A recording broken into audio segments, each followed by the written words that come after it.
Morning, Stuart. Good morning, Carl. How are you? How's your week been? It's been fantastic. Thank you very much. Excellent. I just realised I asked you that every time. I'm going to have to think of something different, aren't I? So, welcome everybody. Welcome to FRB Vibe. If you're joining us on YouTube or LinkedIn, and very shortly this will become a podcast. So we'll be sending details out so people can jump onto that. Today we're going to be talking AI with Mr. Stuart Bromley as our resident expert. I think Expert in inverted commas, I think. Yes, that's right. Okay, this is a subject, Stuart, that we've been has been around for all our discussions in one shape or form over the last 6-8 months, I guess. And we're now going to on Tuesday the 2nd, we're going to have our first full session on AI, and I think what we wanted to do today is we wanted to start to frame the conversation a bit, and start to look at the things that we need to address and the group will need to address. So the digital group will be looking at this, but also the future work group that we run will be joining us in this conversation. And I think that sort of highlights where we are with this conversation. Where does AI sit? Is it technology? Is it a business tool? Is it a whole business? Where does it fit with us? So if you like, Stuart, what I'd like to sort of think about first is how do we break this conversation down into bite-sized chunks, if you like, because there's so much of it. AI is sort of in every conversation, I guess, at the moment. What's your thoughts on how we break this down? Well, I certainly think I think we have to start at the basics, and actually that's around educating people about what it is and what it isn't. I think, and one of the best ways of doing that is really sort of focusing in on sort of the opportunity. Where are the opportunities? Identifying. How do you identify opportunities? Right? Yeah. Because so many companies that I talk to, talk about AI when they're actually talking about automation, not AI, and when they talk to AI, they have these really sort of harebrained ideas that, but they're miles away from anywhere possibly being feasible in terms of delivering it, just because they don't have the data, they don't have the capabilities, they don't have, so actually focusing on where are the real opportunities in businesses, where could they really exploit AI to maximize benefits for their organization, I think is a starting place. That we will start to build some appetite and some understanding around where are the true use cases in their business, right? I think we could move on to the capability piece, and capabilities in AI are vast, right? And it's not just you talked about technology. To me, yes, the technology is probably important, and there's an awful lot of technologies these days, tooling, frameworks, all sorts of things you can go after and use, of which many are free, by the way. Some obviously are funded. But actually, it's much more to do with the people capabilities, and again, that's not so much, the coders, but it's the data scientists, the data engineers, the lawyers, the ethics. There's a whole bunch of people you need to have around to ensure, what you're doing is absolutely right for your business, and the data capabilities are immense. If you don't have the right data, quality data, verified, validated, clean data, AI, you're just never going to get very far in trying to use AI in that context. And then it's not just about the data, it's about your data governance processes. How do you make sure that you're very clear on who owns the data, how you use that data, the authenticity of the data, the validity of the data. All your data governance processes are absolutely critical. So capabilities, I think, is a big conversation to have. I think then we can move on to sort of business case development, probably. How do you develop a business case? How do you understand the costs involved as well as the benefits that you're going to achieve? The timescales for implementation. Let's get to some realism around what it takes to do some of the stuff. And then you get into sort of, I guess, project formation, execution, the actual fundamentals of how you do it, right? So I think there's sort of, I guess, at least 4 different levels of conversation, of which all of those you could we could easily have Yeah. multiple conversations on over several days talking about some of these things, depending on where the conversation takes us. And it's interesting, isn't it? Because I get a feeling of all those things that you talked about there. Um, Understanding what's real, understanding what is not fantasy. I can't say that, but what's coming along, what is possible in the future, and then what's possible now is really difficult to assess at the moment. So wherever you go, I mean, I jokingly said to somebody the other day, if I looked hard enough, I'd find a pencil sharpener that was, AI empowered or something. Right? So everybody, everything is everyone's saying AI. But for business people that are trying to make long-term decisions, it's really difficult to assess and scope what is needed, but also what is actually practical. Now, I remember back in quite a few years ago when you were with Atom Bank. I think this was a challenge for you guys at the time. And AI was in more infancy than it is now. How did you go about that process of assessing what's real and what isn't? Yeah, I think, I mean, we were, I guess, relatively low touch on AI back in my days.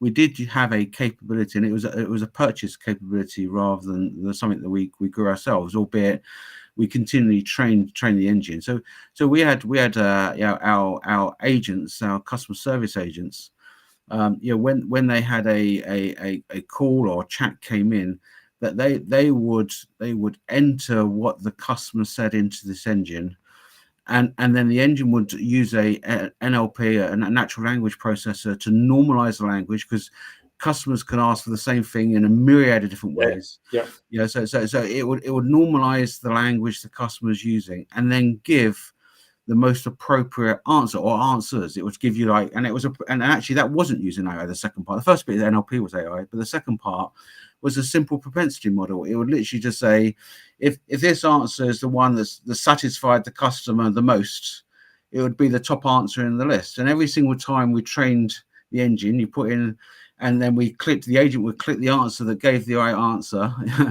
We were training the engine, and then it was just a simple propensity model that says, for this type of normalized question, this is the top answer or answers that you could go and give. So it was constantly training the engine with simple machine learning techniques, and that was helpful to educate our lower experienced agents. Sure. And secondly, the concept was we could at any stage switch that on for our customer.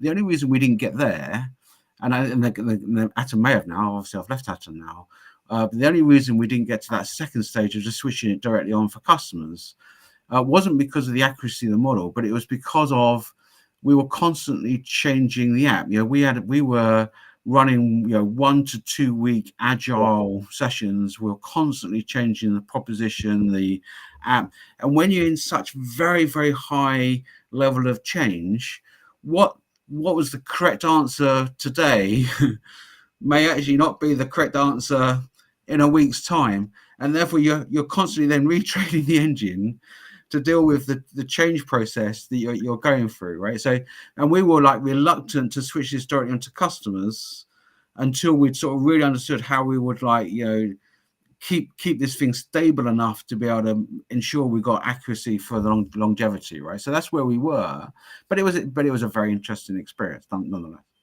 It's interesting, isn't it? Because we're looking at who's going to be successful with AI. What do we need? What do the companies need?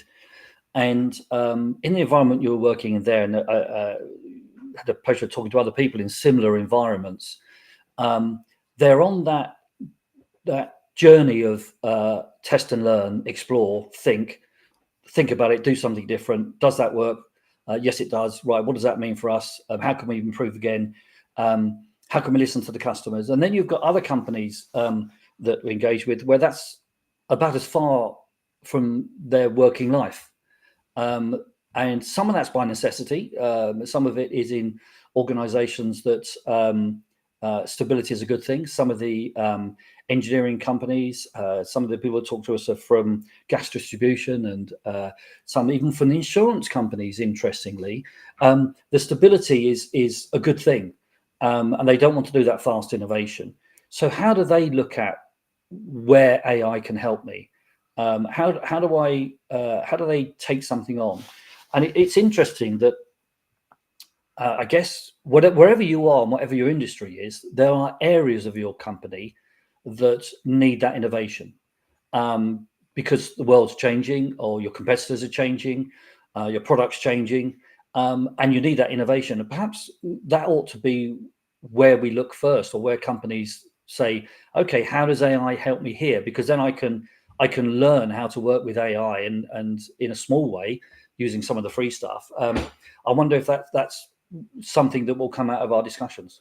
I absolutely expect it will do. I mean, and it is back to that. Yeah, the entry levels to using AI these days is getting lower, and that's because there are all sorts of tooling and pre-canned content out there, many of which is free, and even the stuff you have to buy is not that expensive, which means your entry level to getting going with something, using something, is actually relatively simple. So, and again, there's lots of different use cases, but yeah, whether you're using some sort of text analyzer to pull out information out of random pieces of text, whether that's emails or chats from your customers, whether that's social media content, you can then go to one level further, which is chat bot, so response to that text, right? And that's using some form of generative machine learning algorithm to come up with a response to whatever it's seeing. You can then get to image detection is a really interesting thing these days. Computer vision, so whether you're just like detecting objects in images. And there's all sorts of classic studies. This is really good in marketing language. If you're trying to understand customers and segmentation, we talk about segmentation or personalization, which customers you go after. Well, you can go and look at images from those customers and deduce certain things about their personality or characteristics or use. Do they have a cat? Do they have a dog? You can do all sorts of things that then you can then process more accurately on. And again, virtual assistants, there's all sorts of things you can go after, right? And like I say, many of these now there's engines out there that provision an awful lot of those capabilities off the shelf. You've just got to almost configure what you're looking for, what against what parameter sets that you want to tailor it to, and you can layer on then your own data on top and learn from your own data sources. So we can have a discussion on data, but I'm just going to hold you back on that one just for a minute. And let's look at the sources of data. And if you combine AI with robotics and automation and things, you suddenly get to a place where you can generate completely new data. On the BBC News, I think last night or something of that nature, there was a robot that was going around that was going into dangerous areas in nuclear bunkers, I think, nuclear facilities. And it was because it could wander around and assess and film and observe, it was producing a view that you couldn't get currently. And that's just one example. Lots of companies are now finding we can get a view of what's going on, either physically or a virtual view of what's happening, and then you're in a different headspace altogether. And I get a feeling that's talking about those sort of things is where some of our participants in the exploration groups are going to want to go, because it gives them something completely different. It is a different view of their physical or their virtual environment that they can help them make different decisions. So that's one of the things that's really exciting. But also there I'm talking about a lot of investment, a lot of time, a lot of money, a lot of technology, a lot of capability. I don't think that's where you start. So I absolutely get your point, and I think that's probably where some of the biggest opportunities are to either go after new revenue streams or to significantly reduce costs and overhead in doing things. But actually, I think you've got to for companies who are setting out on this stuff. keep it simple, stupid, KISS. You've got to be really basic to get going on this journey. I was your investment, your overheads to acquire your data engineers, your data scientists, you put in your data governance structures, your ethics, your legal practices. It is just. So I think, Stuart, I think you've frozen for a minute. It's interesting to pick up that point. What level of investment do you need to engage? And I think we're getting a mixed picture here. On one hand, we're saying there's free stuff that's available to get going. On the other hand, we're saying there's huge opportunities that will then require you to. I'm just going to let Stuart back in. Stuart, I was just talking to our listener, and we're saying that highlights a couple of things. There's the free entry, and then there's big investment, and that's quite a challenge for companies, because we started getting conversations about who should be involved, who's going to see the opportunity, who owns this technology, and how do we get started. It starts to become an even more complicated picture of how we get going.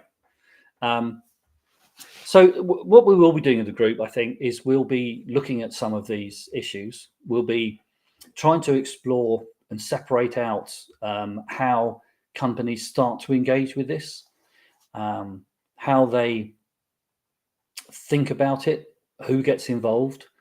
We'll come on to talking about trust, and we'll come on to talking about who is going to allow this to flourish with an organization, who's going to block it. As we do with many things, we start to think who's going to be the people that encourage, stick the course, go through, and who are the people that are going to potentially stop this happening, or be resistant to it. Stuart, I'm just talking about the different people involved and how some people will adopt this quickly and easily. Others will be blocking it. And I'm really thinking some of the practical applications now that some of the people are talking to us around field force, and how that will play out.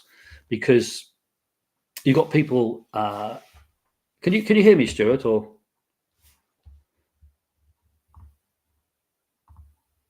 Let's one more go getting Stuart in. Can you hear me, Stuart? Well, I think we've now done 30 or 40 of these sessions, and this is the first time that we've lost Mr. Stuart Bromley on my guest. So I guess this challenges me to talk for a little while about what we think we're going to get from these sessions.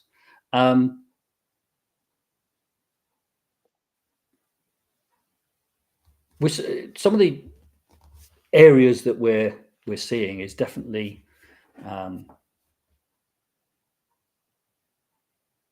layers within a company, different people wanting to embrace AI, some people really not wanting to.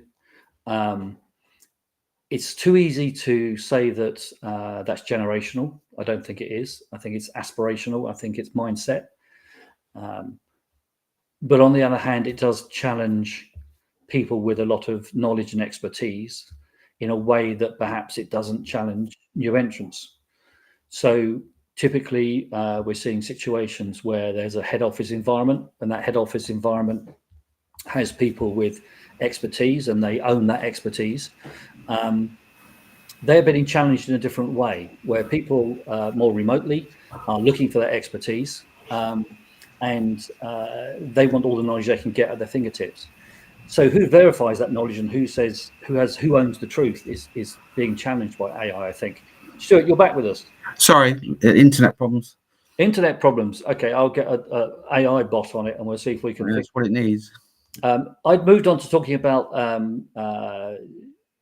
how some people are resistant to this, and some people are embracing it, and it's too simple to put that down to generational things. And I remember a situation only sort of 4 or 5 years ago, where there was a large aerospace company were having real difficulties because some of their engineers wouldn't let their little black book be examined by other people in the organization.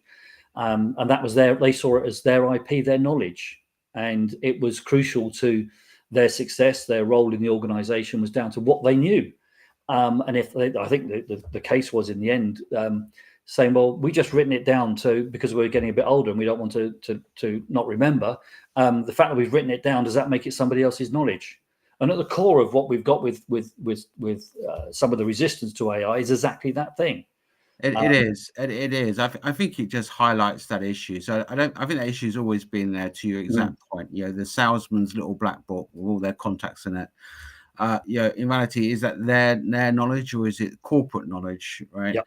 And that's been an issue, forever and a day. That and all AI does is put a spotlight on those types of things, right? So I don't think this is a new issue. It's just I don't think necessarily businesses have confronted those issues sufficiently in the past. And with AI, you absolutely have to confront those issues, right? And again, I can understand why people are nervous, and I am. So they should be in a lot of ways, But it is only as good necessary as the experts that help train and develop those engines. So you still need experts around to validate the models, to audit the models, to ensure, the output. I mean, and the output even from AI is never 100%. It never will be 100%, right? But actually, the science and actually, if you actually look at the case studies, they tend to be more effective than humans. So it doesn't mean they're 100% perfect. They're just more accurate, because humans, especially on highly complex, highly repetitive tasks, humans get complacent. They get tired. They make mistakes, right? And they make mistakes more often than the computerized AI equivalents, right? And I mean that's if you validated your models and got it to the level of sophistication where you need it, right? But you still need the experts to help train it, for sure. See, and I from my perspective, I see this is actually probably the biggest hurdle for AI to overcome. There are so many industries now that have a structure, have a mindset that is just totally alien to the basic principle of AI, which is where you put all the data, all the knowledge into one place, and you look at it and you analyze it, and you come up with more accurate answers. Okay. And if I think of things like the pricing structure within the insurance industry, that's done behind closed doors almost. It's almost a dark art. It's almost and then as you start to, as we have in some of the sessions, we start to unpeel that a bit, and it starts to look not very pleasant, to be honest. You start thinking, well, hang on a minute, as a customer, insurance industry customer, I don't quite like what you're doing there. And so there's so many things that, within telco and certainly where you've been spent a lot of time in the banking industry, that needs to be changed to allow AI to be effective. And I wonder if we'll see a whole rise of new organizations, new companies, a bit like you did with Atom Bank. Is that the only way that you can combat or break down those barriers, those silos and things, to allow AI to really flourish? Yeah, I think you're seeing that all over. Again, in the banking sector, it may not be necessarily the banks themselves, but the third parties they use. The layered financial service tech companies that banks use all over the place, are rapidly expanding because of AI. So if you just take, credit checks, for example, if you go back 10 years ago, there was basically, 2, maybe 3 credit bureaus in the country offering credit bureau checks on very, I guess, traditional, mathematical based formulae of looking at how someone's credit worthy, or they're given a credit score that banks use to then make decisions, right? Whereas these days there's probably hundreds of companies using all sorts of very clever AI driven algorithms, looking at customer behavior they've deduced off of all sorts of random pieces of information, to help make that a better all-rounded decision on creditworthiness. So as an example, so it may not be the bank directly, but indirectly, that the amount of technology, AI technology that banks are now using to do the basic functions is significant. So fraud detection, for example, transactional fraud detection, AI is massively involved in that these days. Okay, so let's park fraud detection at the moment and come back to a direct challenge to you about credit and assessing credit. Is it more accurate now than it was? Is it better? Is AI making it better? We know it can make it faster, but is it more accurate? Because we had a feeling that 20 years ago it was pretty basic and pretty stupid, to be quite frank. Now that we've got AI involved, is it better? Is it better able to assess someone's real credit worthiness against somebody who's just a bit lazy and goes overdrawn every now and again because they're not really thinking about it or paying attention? So is it better in your opinion? I think the answer to that is I have no data to hand to suggest whether it's better or worse. So as a true politician, what do you think? We're not allowing we've got enough politician answers around us. If you read the claims, it's better, and actually on heart, I absolutely believe it should be better, and the reason for that is if the amount of data that you can now source that's legitimate and authenticated is enormous, and if you're clever enough to know how you can tap into those data centers to help build a more all-rounded decision, then in theory that should become a better decision, right? We want the right thing for customers. You want to make the right decision for the right, for all customers, whether that's saying no because they absolutely can't afford it, or yes because they can, right? You want to make the right decision, and the more data that you can throw at that, and again, you can't just randomly assess this as a human being. I'm talking vast amount of computational data. And if it's authenticated and valid data, sourced accurately, cleansed accurately, then by definition, you should be making better decisions on it. Right? And I think that's why I pushed you a little bit on that, is because back to what I was saying about people adopting it and others being resistant to it.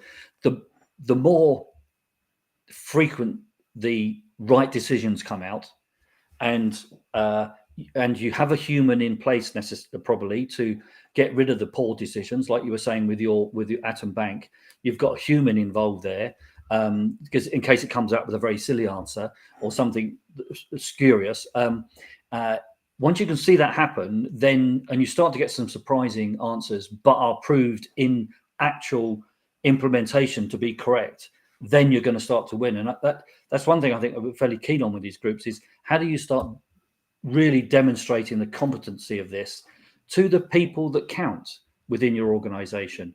Some of the engineers and some of the risk analysis people that are there to keep us safe.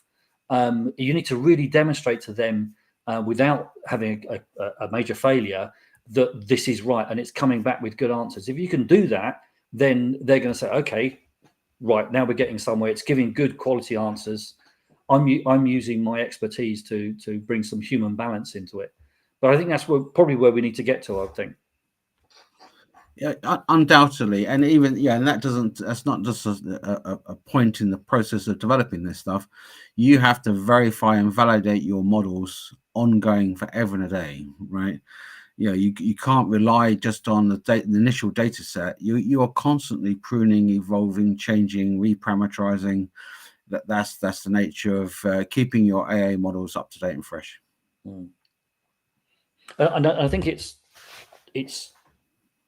I know it's an oversimplification, but it's probably key to adoption. It's probably key to how companies onboard AI and are successful with it. Wherever it's that interface that I hate to say this, but it's almost as if it's a human, and with a human, you would do that assessment process, wouldn't you? You would say, okay, I brought this person on board. What are the qualities of their decisions? Are they getting things right? Yes, they're getting things right. Are they doing things really well? Yes, they are. It is exactly the same. You put controls in place, right? Trust has to be earned, doesn't it? Trust has And to be earned. it's the same with a human being. It is the same with an AI model. Yeah. You have to continually validate, check, put controls in place, verify. You have to do that, right? And it's for the greater good. It's not because you don't trust. It's because you need to make sure that the quality of the outputs are genuine and accurate. Which means you need to involve the people that have the expertise. If you don't involve them, okay, they're not going to get on board, and you're not going to get the right validation, and you're going to end up in a problem. Right. Thank you very much, Stuart. We're doing Future of Work this week on Tuesday, and this will come into that conversation a little bit. And then the 2nd of July, I think, we are starting the AI conversation fully. So anyone wants to join us, if you're on LinkedIn, then send me a note. Everyone can go to FRB.buzz and look at topics and get in contact with one of us, and you're welcome to join the conversation. Thank you very much, Stuart. I shall speak to you next week. Yep. Cheers, Ed.